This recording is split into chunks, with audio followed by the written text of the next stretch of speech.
Oke, terima kasih teman-teman. Perkenalkan, nama saya Haris Muhammad Iqbal. Assalamualaikum warahmatullahi wabarakatuh.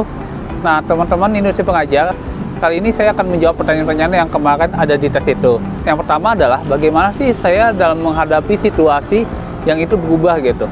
Dalam seseorang menghadapi situasi yang berubah, itu ada satu kunci yang harus dipegang sama orang itu, yaitu adaptasi. Nah, pengalaman saya dalam adaptasi adalah, pertama itu ketika saya menjadi relawan di organisasi sosial, organisasi ini berniat membangun pendidikan, membangun masyarakat, membangun siswa SMA dari dua jalur, yaitu kultural dan struktural. Struktural itu lewat sistem. Cuman dalam sering berjalannya waktu, nah ternyata yang namanya sistem ya, berarti kan kita masuk dalam sistem dan membangun kurikulum pendidikan menjadi lebih baik kan. Ini nggak realistis, soalnya kita bertentangan dengan berbagai macam kepentingan. Akhirnya dari situ organisasi memutuskan kita membangun lewat jalur kultural aja.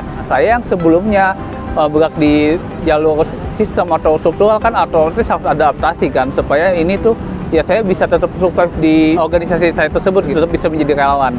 Akhirnya saya itu mempelajari kultur itu apa, habis itu bagaimana cara membangun kultur, bagaimana supaya orang itu berubah kulturnya. Nah, di situ saya mengamati kalau misalnya yang mempengaruhi terbangunnya kultur adalah orang itu bisa terbiasa dalam berperilaku karena nikmat. Dari situ pun saya memahami kalau ilmu yang paling pas untuk membangun kultur adalah ilmu psikologis. Saya pun mempelajari ilmu psikologi, mempelajari ilmu pendidikan itu lebih dalam, sehingga saya dapat merumuskan pendidikan kurikulum yang sesuai dengan psikologis masing-masing anak, sesuai dengan hobinya. Alhamdulillah setelah itu saya pun dapat membangun psikologis masing-masing anak supaya berperilaku sesuai dengan yang masyarakat itu inginkan, yang baik menurut masyarakat, sehingga siswa itu menjadi cerdas dan berakhlak. Akhirnya saya pun survive di organisasi tersebut. Saya tetap menjadi relawan karena saya mumpuni dalam membangun masyarakat di bidang kultural. Terima kasih teman-teman. Oke teman-teman, saya akan menjawab pertanyaan yang kedua. Seperti apa sih pengalaman saya dalam menginisiasi suatu gerakan? Nah, saya mengamati kalau misalnya masyarakat saat ini itu udah banyak terpaku pada sosial media. Nah, di sosial media itu ternyata yang berkembang itu tidak hanya hal-hal yang sifatnya itu mendidik, tapi juga ada yang sifatnya itu hoax, habis itu yang merusak moral masyarakat. Nah, dari situ saya itu merasa prihatin.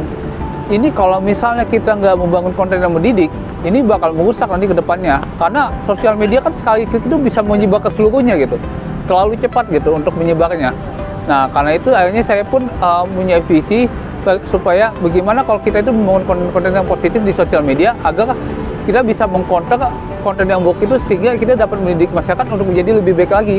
Nah, karena itu akhirnya saya dari situ akhirnya saya tuh mengajak adik-adik kelas saya untuk kita memperjuangkan visi tersebut gitu. Saya sampaikan visinya, saya benahi pemikiran adik-adik kelas saya supaya dia itu mau selaras dengan visi tersebut gitu.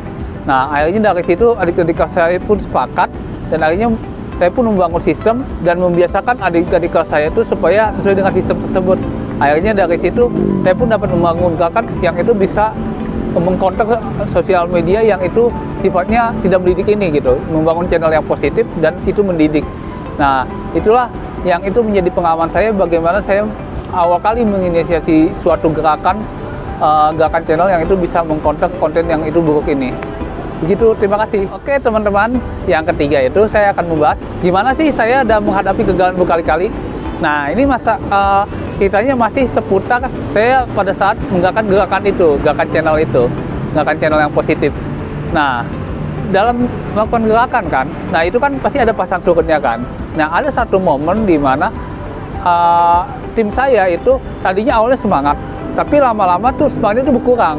Bahkan lama-lama ada yang nggak aktif, habis itu ada yang pengen vakum sebentar dan sebagainya macamnya. Nah, dari situ kan saya itu mengalami yang namanya ya suatu kemunduran dalam mengupload konten gitu, dalam bergerak gitu. Nah, dari situ pun akhirnya kan semakin jauh dari keberhasilan kan. Itu akhirnya saya itu gagal dalam membuat sistem ini tetap berjalan.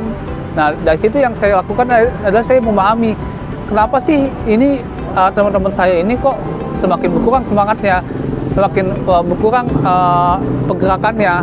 Nah, dari situ akhirnya saya menemukan kalau masalahnya adalah karena ya kan wajar kan, yang teman-teman saya ini adalah kaum muda yang itu masih mahasiswa. Jadi mereka dalam fase mereka itu punya ego yang tinggi tapi kemudian dalam bergerak.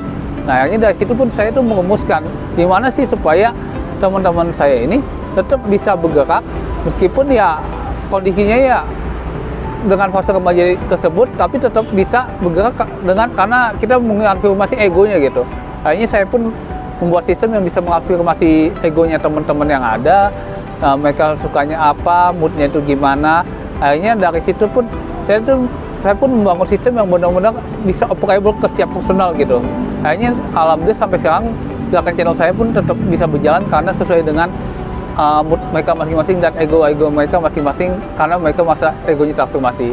Begitu teman-teman. Oke teman-teman, yang terakhir saya akan menceritakan pengalaman saya gimana sih saya menggolkan ide yang sebelumnya ditolak gitu.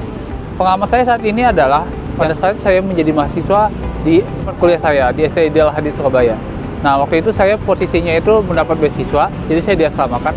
Karena diasramakan, nah saya pun berpemahaman kalau asrama itu harusnya mendukung kondusivitas belajar. Nah, namun yang terjadi itu sebaliknya. Ketika saya masuk asrama, saya merasa ini tuh asrama lebih berasa seperti warnet gitu. Karena kenapa asrama itu lebih berasa seperti warnet? Karena ya di asrama itu anak-anak di dalam itu lebih banyak main gamenya ketimbang belajarnya. Dari jam 6 sampai malam itu lebih banyak main gamenya. Nah, akhirnya dari situ saya pun mengajukan ide kepada ketua asrama, bahkan kepada penanggung jawab asrama, kalau ini pun harus diantisipasi gitu. Namun yang terjadi itu ide atau saran saya ini ditolak gitu. Mungkin karena dianggapnya wajar dan sebagainya macamnya. Ya. Namun setelah itu saya nggak kehabisan ide atau nggak kehabisan akal. Saya pun mengumpulkan data-data terkait kondisi buruknya kultur tersebut, buruknya main game itu dia sama itu sampai segimana, dari foto-foto, bahkan saya mengangkat saksi yang itu merupakan adik kelas saya, yang itu sependapat dengan saya kalau yang itu menurut dia itu juga mengganggu kondisivitas belajar dia. Nah, dari semua data-data yang saya kumpulkan itu, dari keterangan saksi yang merupakan adik kelas saya itu, akhirnya saya pun mengajukan lagi ke ketua asrama dan juga penanggung jawab asrama. Nah, alhamdulillah dari data-data yang saya kumpulkan, akhirnya mereka pun sadar kalau misalnya ini tuh bahaya kalau dibiarkan dan ini pun harus diantisipasi. Nah, dari situ akhirnya keluarlah kebijakan yang mengantisipasi hal itu. Alhamdulillah saya pun dapat menggolkan ide yang sebelumnya ditolak itu menjadi ide yang aja digolkan oleh ketua dan penanggung jawab asrama saya. Itu pengalaman saya ketika menggolkan ide yang sebelumnya ditolak.